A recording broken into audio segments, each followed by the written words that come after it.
टोकावडे हेदवली नदीला पूर आल्यानं टोकावडे नाक्याचा संपर्क तुटलाय। सतत 2 दिवस पाऊस पडत असल्यानं हेदवली गावचा पूल लहान असल्यानं गावात जाण्यासाठी एकच रस्ता आहे। या पुलाला कठाडे पण नाहीत।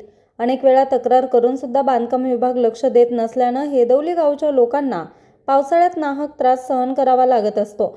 आता तर दुसरी वेळ झालीये पूल पाण्याखाली जायची। ही गंभीर समस्या शासनाने लक्षात घेऊन हेदवलीकरांना पूल लवकरात लवकर बांधून द्यावा अशी मागणी ग्रामस्थांनी केली आहे। न्यूज रिपोर्टर राजेश भांगे, आज 24 तास, ठाणे।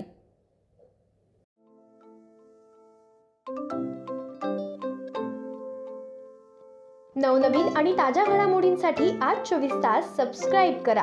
त्याचबरोबर बेल आयकॉनवर क्लिक करा आणि मिळवा आमच्या बातम्यांच्या नोटिफिकेशन्स। तसेच आज 24 तासची प्रत्येक बातमी आपल्याला कशी वाटली हे कळवा, लाईक करून, कमेंट करून आणि आमच्या बातम्या शेअर सुद्धा करा।